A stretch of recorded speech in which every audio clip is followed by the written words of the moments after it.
Purple Daily is daily Vikings entertainment. We just want the Vikings to win a Super Bowl before we die. I will ride with this group. Seriously, man. Please. And away we go.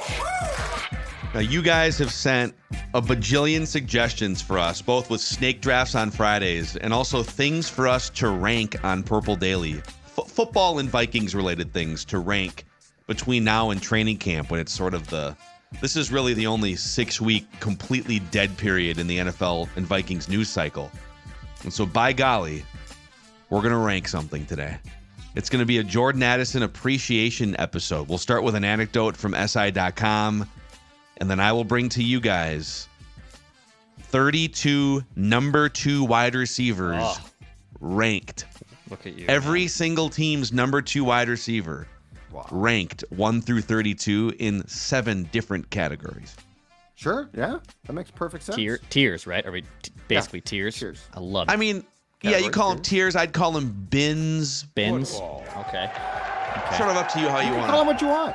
Interesting. Levels. But they're all about football. I love tiers. Tiers are. I feel like that's like been the big thing on the internet the last few years is tiers. I sound very boomer like saying that's the big thing on the internet. But it's tiers. Yeah, they got these tiers on the internet now. It's crazy. But a tier and a bin's the same thing, right?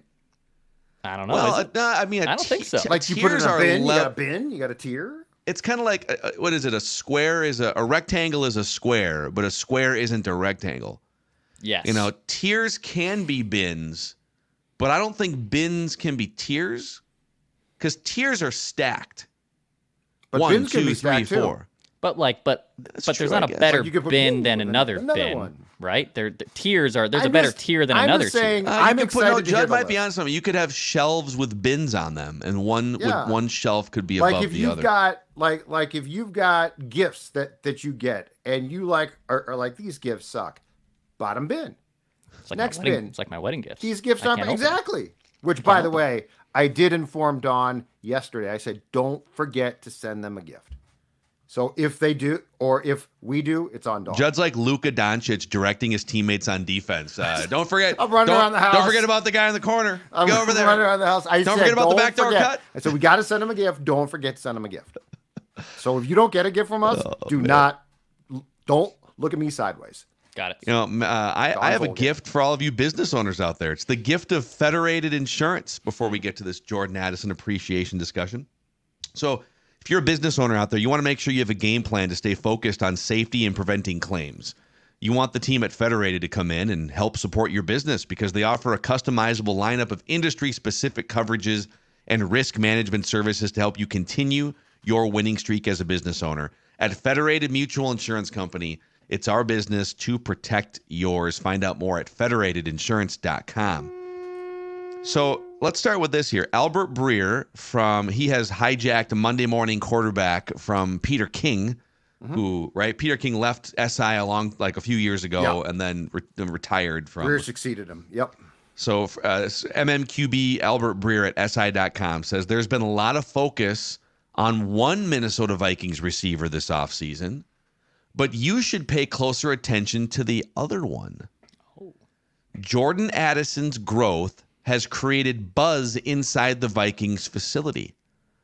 With Justin Jefferson away for most of the offseason program so far, Addison's progress really showed up. He came back physically stronger in April while maintaining the burst and body control that made him a first-round pick in 2023. Football. So he's stronger, he's bigger, but he's maintained the burst and body control. And without Justin Jefferson around during these offseason workouts, it was easy to visualize how Addison has the ability to be a real number one receiver down the line and create a pick-your-poison problem for teams trying to defend the former USC standout and Justin Jefferson and tight end TJ Hawkinson all at once. Now, if Minnesota can get Sam Darnold or J.J. McCarthy rolling, and don't sleep on Darnold, who seems to have built on what he learned playing for Kyle Shanahan last year, then the Vikings might really have a little bit more than most people think this season. So, Judd, Sports Dad, you were at several of these OTAs and mandatory minicamp practices. Yep. When Albert Breer says Jordan Addison generating some buzz, He looks bigger and still has the same burst and body control. Yep. How does that cross-reference with your observation? I think if we go back in the PD archives a few weeks, I mentioned the fact that Addison looked like a player who was clearly superior to the majority of people playing the same position. Yeah. So it cross-references extremely well. And I will, to the point of him being bigger, and I say this in a really good way, he does look thicker. Like he looks stronger. And I would put him more, just from the look, a little bit more in like the Percy Harvin bin in this case. Like Jefferson's he's Jets. He's just a sleek dude, right? Like he's going to be a sleek guy, and that's his build, and it obviously serves him very well. Mm-hmm. But yes, everything that Albert Breer wrote, and I'm willing to bet he got that from a coach or an executive. Everything is accurate, which is, it's not the guys behind Jefferson and Addison are necessarily bad, but they are not on the level of those two. And Jefferson is clearly the best. Addison, who had, keep in mind, stepped in immediately and did a really good job. He does look like he took this seriously again, though, and has taken another step.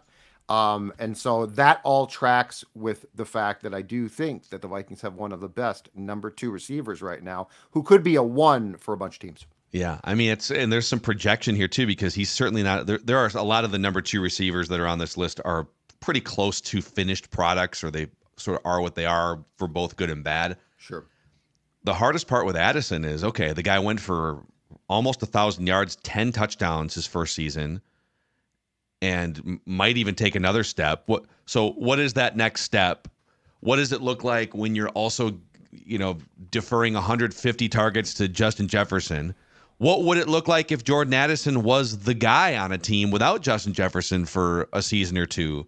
Is he like a 1,400 yard guy that just has, the smaller share of targets? So it is a little hard to project what he could be numbers wise and production wise, but yeah, he seems to basically, ever since the rocky, tumultuous offseason where he's speeding on, was it 394 or 94? 94. He was trying to get to his dog. He was unfortunately going the wrong way to get home at the time. He was going the right way, but he was going east towards Declan, and the dog was west. So we still don't know exactly what happened. There was just some weird stuff early on, but it's been all quiet and all football for the past 12 months with him. Yeah.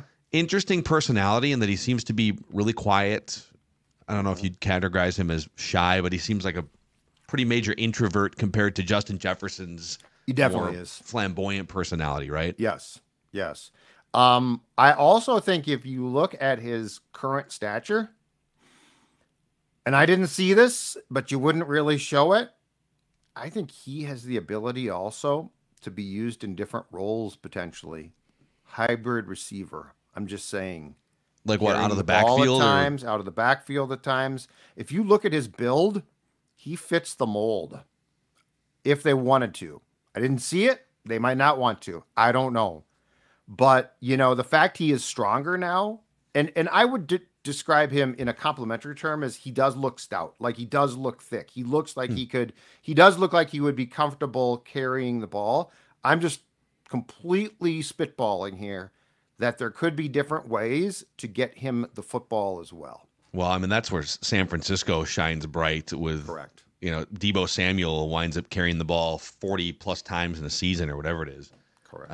But yeah, just a little bit more creativity and flair to the offense would be. Mm-hmm. So, okay, do you guys want these rankings? Yeah. Let's do it. Yeah. These are the top 32 number 2 wide receivers. So these aren't 30. This isn't necessarily 32 through, 64, because there's going to be some number 2 receivers that are actually like top 20 overall receivers. And there's some teams that don't have a number 1 receiver. Yeah. So I've just gone through every depth chart, and there's like 5 or 6 where it's kind of gray of who's going to be the number 2. But to the best of my ability, I identified every team's number 2 wide receiver and ranked them 1 through 32, 7 different tiers or bins or shelves. Okay. Okay. So we'll start at the bottom here. And it's the just trying to figure out who to even throw to tier. And I've got two teams or two number 2 receivers. Number 32, I just put the Patriots in their own bin here. It's the only one that's a team. Good luck trying to figure out between Demario Douglas and Kendrick Bourne and KJ Osborne. By the way, Bourne coming off a torn ACL. Rookie Jalen Polk. They just have like 4 or 5 guys. Knock them dead. You go out there and you do this thing. They have no discernible pecking order of any threat of significance whatsoever. So the Patriots are just dead last year. Pick a name out of a hat. Maybe KJ Osborne is their number 2 receiver. It looks on the depth chart and even like some of the fantasy rankings, like they expect him to be 3rd or 4th. Patriots, good luck. Okay. Number 31, also just trying to figure it out. Keon Coleman with the Buffalo Bills. He's the rookie behind either Curtis Samuel or maybe Marquez Valdez-Scantling, but it looks like Curtis Samuel's going to be their number 1 receiver. And then Keon Coleman slotting in number 2, obviously a rookie. And then maybe Scantling is kind of a deep threat when you need him as who might drop the ball a lot. Probably will drop the ball. He did last season with poor Patrick Mahomes' passes. Yeah. Okay, so now we get to the next tier up, which is the borderline bust tier, which includes number 30, Quentin Johnston from TCU, that big receiver from TCU that the Vikings could have drafted. Chargers. So he's slightly behind Josh Palmer on the Chargers depth chart. I mean, the Chargers have undergone a complete renovation of their wide receiver room. It's a very young crew. So I'm putting Quentin Johnston, who at this point, I'm not calling him a bust yet, but this is your shot, dude. There's no more Keenan Allen. There's no more Mike Williams. It's you if you want it. Mm-hmm. And then number 29, Rashad Bateman of the Baltimore Ravens. Hasn't really, he's one of us, man. He's a gopher. Been hurt. Hasn't really clicked. He's been banged up. He even voiced some displeasure with the organization a year ago. He is behind Zay Flowers right now on the Ravens wide receiver depth chart, and no Odell Beckham Jr. So those touches go away. Mm-hmm. So Rashad Bateman 29, Quentin Johnston 30. Okay. Bateman, I think it has potential still, but yeah, he's got a contract very close to being like, okay, dude, show us. Quentin Johnson did Quentin Johnson's drops in 2023 include a big one against the Vikings here, or did he? I seem to remember there was definitely a highlight reel of some gorgeous Justin Herbert passes that he did not catch. So yeah, those guys, it's time to go here. If you're Rashad Bateman and Quentin Johnson, let's go here. Okay. Yep. Okay, the next tier is the Jag tier. Not like the Jacksonville Jags, but just just a guy tier or bin. And I've got 4 number 2 receivers in this bin. Number 28, Van Jefferson of Pittsburgh. Mm-hmm. So he's now behind George Pickens, who's their number 1. Now, they did add Roman Wilson, a rookie, into the mix, but right now Van Jefferson, who was the number 3, number 4 in Los Angeles for a while, he steps in as the number 2 receiver. Number 27, Jahan Dotson with Washington, who's behind Terry McLaurin. Now, he was a first-round pick in 2022, but he's yet to go beyond like 540 yards in either of his 2 seasons. So right now, he's just kind of a guy. Mm-hmm. Number 26, Darius Slayton with the New York Giants behind rookie Malik Neighbors, who's going to be their number 1 wide receiver on paper. He can get you 600 or 700 yards.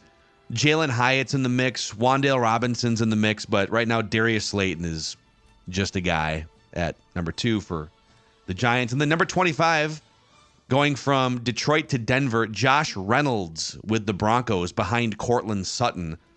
Solid production in Detroit, kind of a journeyman. Right. He's like 28 years old. Real they also have Marvin Mims in Denver, but he's just kind of a guy. Bo Nix throwing to him. Who the hell knows? Yeah. It's kind of go get you 500 to 600 yards. Poster child for a Jag right there. Yeah. So that's the Jag bin. Any just big thoughts on that? No, I think you're tracking good here. Perfectly. I think. Okay. No, it's good. Good stuff. Okay, business starts to pick up a little bit here in what I'm calling the transitional tier. These are guys who could break out and become really solid number 2, maybe even number 1 wide receivers down the road, or they could just settle in as like number 3s who are fringe target guys. Sure. Number 24, Michael Wilson of the Arizona Cardinals. Second year out of Stanford. Showed some nice flashes last year. He'll be behind Marvin Harrison Jr. in Arizona. Number 23, Rashid Shaheed with the New Orleans Saints behind Chris Olave. He was an undrafted free agent out of Weber State in 2022. 700 yards last year. A guy with a couple years of experience that might be getting better. Number 22, Josh Downs of the Colts behind Michael Pittman Jr. 700 yards as a rookie last year out of, I believe, North Carolina. And that's with, by the way, Anthony Richardson, who's not very accurate in the 4 games he played, and then Gardner Minshew as your mostly starting quarterback. Number 21, Jamison Williams of the Detroit Lions, the 12th overall pick. That's go time. 2 years ago. I could have put him maybe in the borderline bust bin because he's going into year 3, but there's been some injuries, the suspension, right? Yep. So there's some projection here. I think he's going to get more targets. He's a physical freak. He's one who could go one of 2 ways. He could be in the bust tier, or he could actually graduate to a 1 if he begins to fulfill that potential. And that's the transitional bin here, the transitional tier. I could see the same for Josh Downs, could be a 1,000-yard receiver at some point.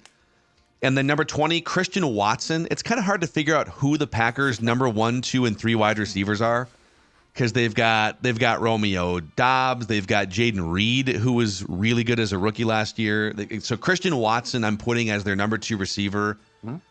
And when he's healthy, he's a deep threat. He's shown flashes, but the consistency.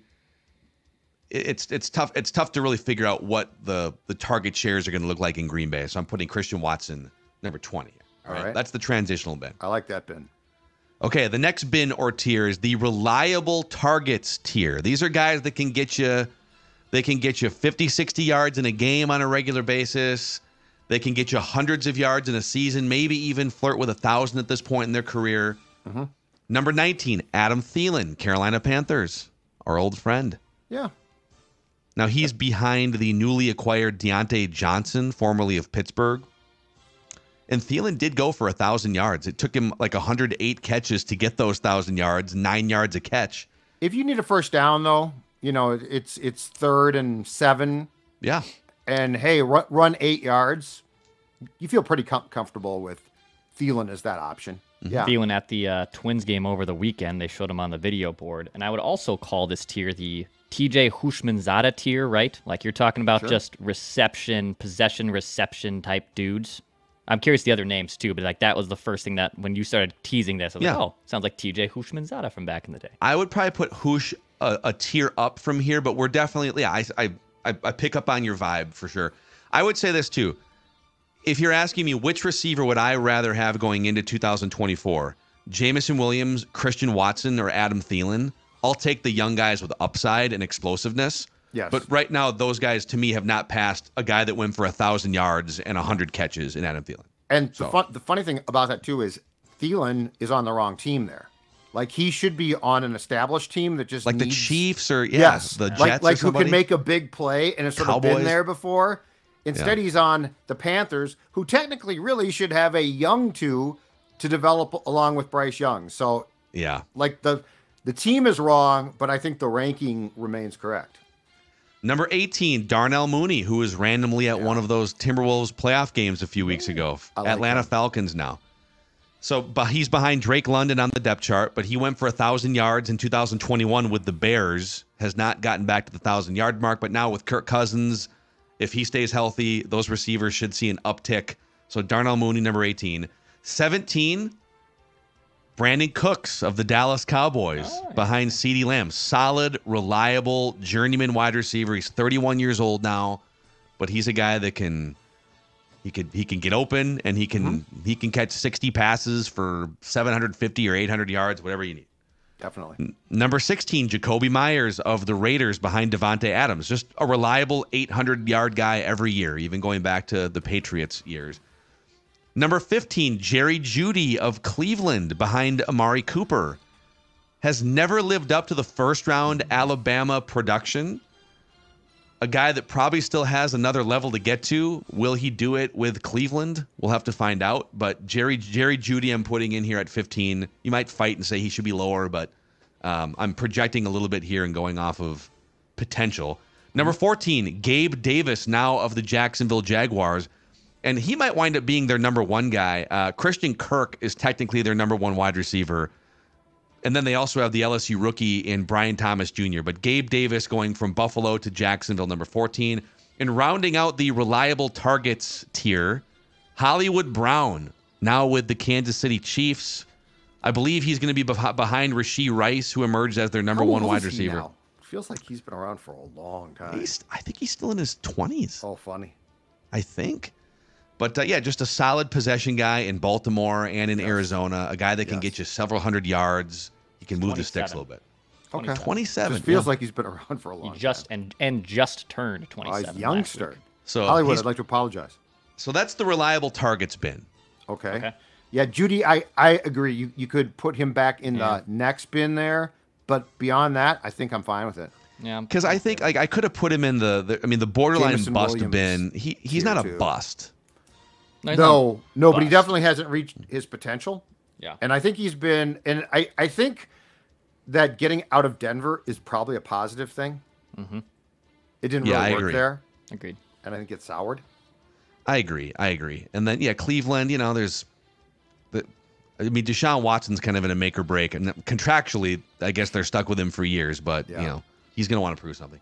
Yep. Okay, we have 12 left here in two different bins. So now we graduate to the true number 2 wide receiver bin. These are guys that probably get you 1,000-ish yards.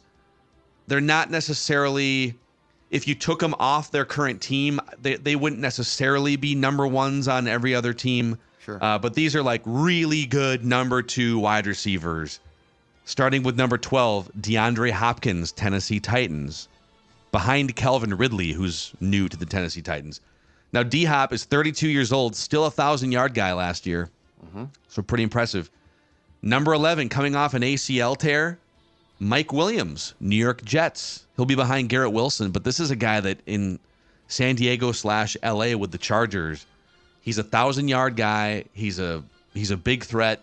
What's he going to be like coming off a torn ACL at age 30 is the question, but I'm putting him in the true number 2 bin here. I don't seem to recall speed being his forte before he tore that knee, and he's got good hands. And to your point, he's a big target, so I think he still might be a pretty effective guy in that role. Yeah. Number 10, Tyler Lockett of the Seattle Seahawks. Yeah. Now, it's kind of controversial because you could say that Jackson Smith-Njigba is about to become their number 2, maybe even number 1 receiver at some point. Mm-hmm. But as it stands right now, it's DK Metcalf, Tyler Lockett, and then we'll see if Jackson Smith-Njigba can take a step. So Tyler Lockett, 32 years old, but still really reliable, great possession receiver. I think one of the most underrated receivers of the last probably 10 years in the NFL, Tyler Lockett. Okay, I'm buying that. And that brings us to number 9, Jordan Addison. So I've got him as the 9th ranked number 2 wide receiver in the NFL. 10 touchdowns in his rookie season.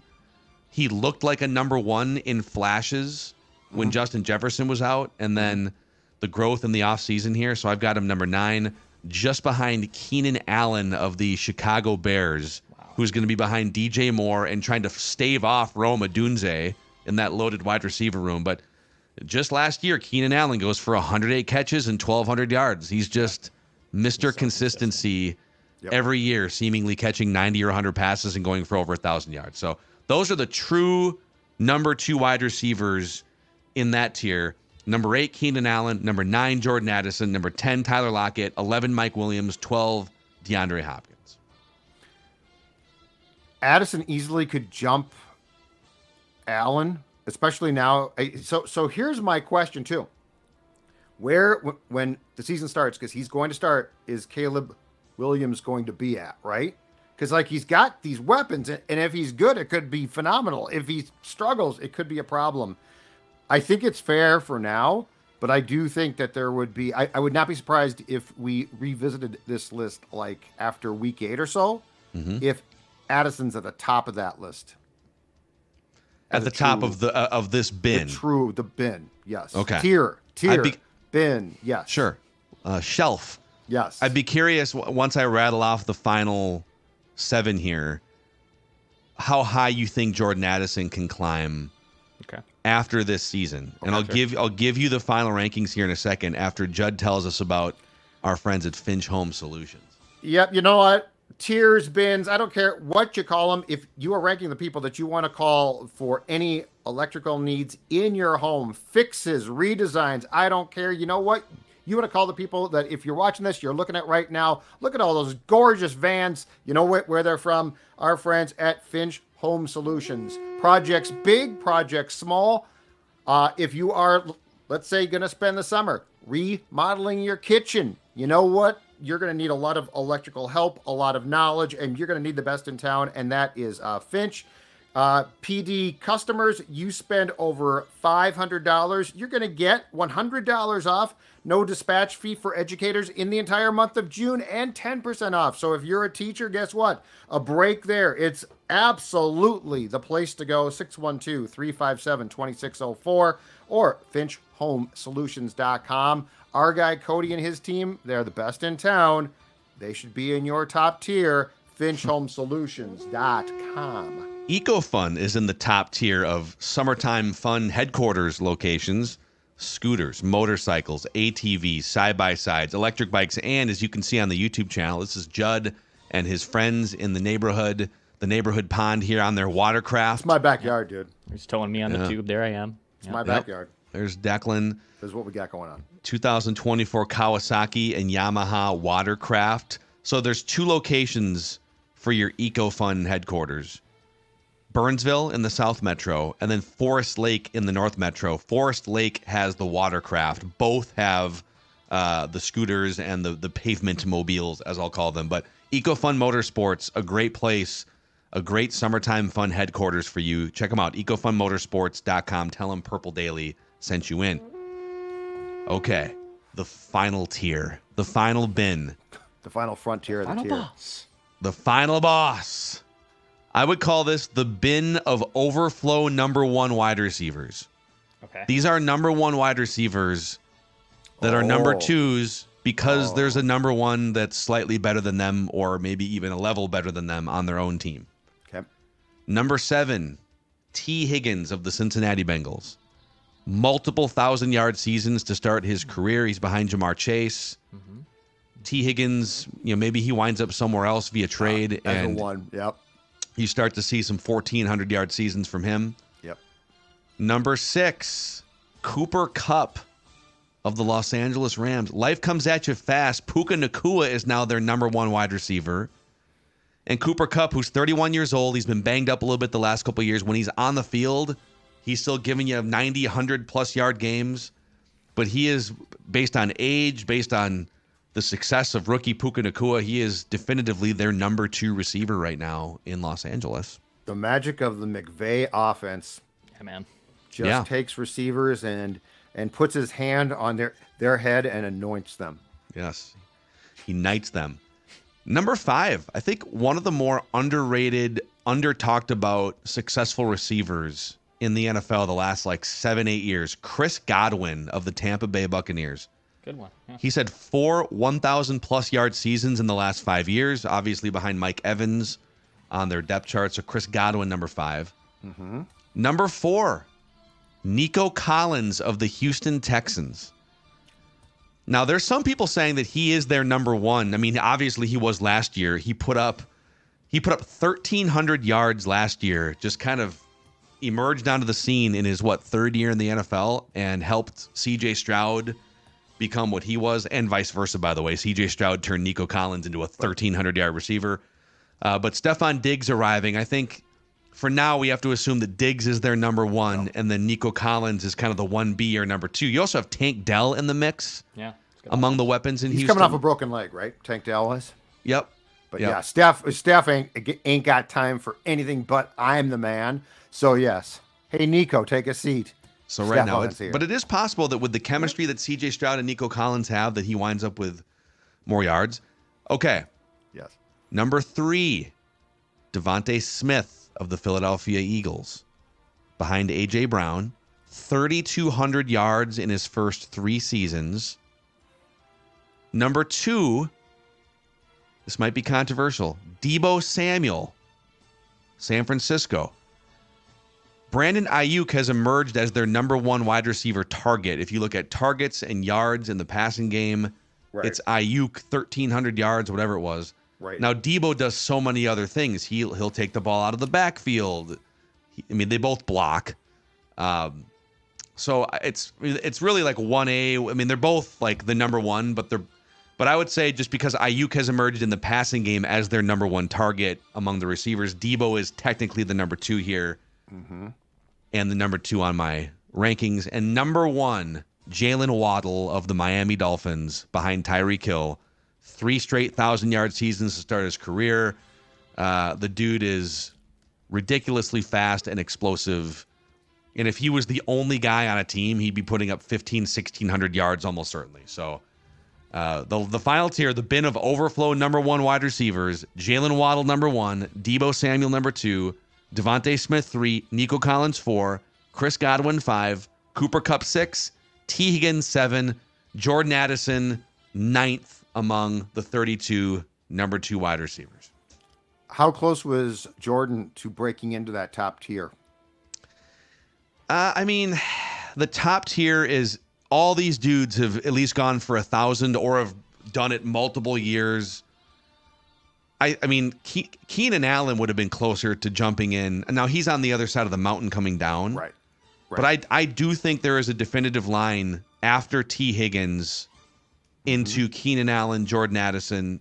I mean, people would probably fight to put Keenan Allen in that top tier. Yeah. Because all he does is go for 1,200 yards every single year. So not particularly close. I don't think you can put Jordan Addison in the same bin or tier as Chris Godwin and what Cooper Kupp does when he's healthy quite yet. I was going to say, so if Darnold is, let's just say that he is as good as he can be. So I'm not saying a Pro Bowl, but I'm saying he's good. He's a solid player. I think next year at this time, Jordan's in that top tier. How high? Let's say he progresses, however you think he can. Like, what's the highest you think Jordan Addison can climb in 12 months from now if we do this again? Well, first of all, I think we're going to have to, I don't think we can use yards necessarily. Like, I think it's going to be eye test as well. And, you know, and I mean, the dude caught, 10 touchdowns, as you were talking about before, Phil. I would say he could climb, I wouldn't put him in the top 4. I would say he could be around the 5 or 6 range. So right around, like, maybe he catches Cooper Kupp off another injury-plagued season. And Keenan Allen's 30-some years old. Yeah, and Keenan could decline at some point soon here. But, you know, I sort of like my idea of, I see the opportunity to use Addison potentially, if they want to, in a Deebo role as well. So you can use him more. But, I mean, Jefferson's going to be the guy. I mean, there's no question about that. That's not a debatable thing.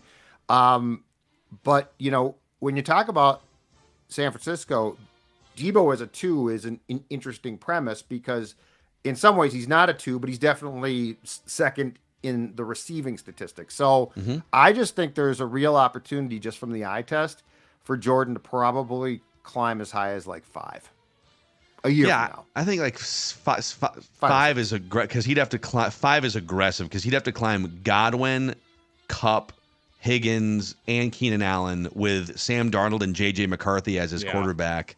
That's But the other interesting thing about this, it kind of sets the floor for best wide receiver groupings in the NFL. Yep. And you say, okay, so Jordan Addison is 9th when you rank the number, for me anyways, when you rank the number 2 wide receivers. But when you then add the number 1 as a handcuff, he shoots up. I think he shoots up above the Rams. He shoots up above, I think, the Bears. I mean, the Bears have a nice room there, but until Roma Dunze shows us something, right? I think he shoots up along, like up above Godwin and Mike Evans. You know, Nico Collins and Stephon Diggs. Would you rather have those 2 guys or Jefferson, Jordan Addison? I'll take the Vikings. Like if we did like wide receiver pairings, we're talking top 3, top 5. But if we did trios, It would screw it goes back down. That up completely because they go down then because you don't know who the third guy is. Although not a lot of these teams have a great third option here either. So as you comb through, that's what we could do. Who wants to rank the number 3 wide receivers in the NFL? No, because the Vikings are going to be near the bottom right now. It felt like I was talking to some Bentline guests about this during the offseason editions. It felt with Jordan Addison, and Judd said eye test too, because not just the raw numbers, but it felt like a really quiet, I don't know if I think that's the right word, quiet 70 receptions, 900 yards, and 10 touchdown seasons for Jordan Addison. Agreed. Like the touchdowns stand out. It's 10 double-digit touchdowns. Right. That's impressive. But 70 catches, 900 yards. It felt still quiet. And there were a couple games where like he didn't have a catch or like just 1 or 2 targets. And there's some other games like the San Francisco game where he just balls out and has like these great epic plays. It felt like a quiet rookie season, and that's not a knock. It's more of there's a ceiling here that I don't think we're even coming close to touching yet. Yeah. I also think part of what you're saying, Dex, is a reflection of the fact that we do indeed watch Jefferson so much, and he's so flashy that I think it's hard to compete. Because like Jordan made some great plays. But I also think that he's just a solid player. And I guess my appreciation for him grows, though, because we have seen the wide disparity in first-round picks at that position. Mm-hmm. You know, like we have had to watch the Laquan Treadwells. And as dynamic as Cordero could be, you know, there were a lot of times where they basically wouldn't throw him or couldn't throw him the football because he couldn't run the route correctly. Yep. So like there's a lot of things. This is such a volatile position because it's not just based on talent. That's a huge part of it, but it's also based on football acumen. It's also based on can you block? Phil, you're right. Like the San Francisco guys, it's not talked about because it's not sexy, but that's a huge question. If you can't block, you're not going to play as much. There's no question about that. Yeah, and that's where you could probably fight to put Debo above Jalen Waddle. Just how great of a run game asset Debo Samuel is. So those are the rankings. You can fight me in the YouTube comment section. One more piece of Vikings news to get to. The Vikings hired a guy. This morning or yesterday, just like Burnsville Heating and Air is hiring. So if you are a recent high school graduate or maybe a newly certified HVAC technician, or you're just a quick learner looking for a career change, Burnsville Heating and Air is hiring for a variety of positions on their rapidly growing team. They're looking for construction HVAC installers, regardless of experience level. They'll hire apprentices, leads, finishers, equipment setters, and they're offering up to a $2,000 sign-on bonus right now. BurnsvilleHeating.com, click careers. That's BurnsvilleHeating.com. Click careers. They have a benefits package. It includes 401k with 4% employer contribution, health insurance, dental insurance, vision, free life insurance, paid time off. BurnsvilleHeating.com and click careers. So UFL star defensive tackle Jalen Redmond went to Vikings.com/careers and said, hey, so I had 18 tackles and 4.5 sacks in 4 games. For the what team did he play for? Phil. Oh, the Arlington Renegades. Oh, of course. Renegades. Play right across the street from the Cowboys.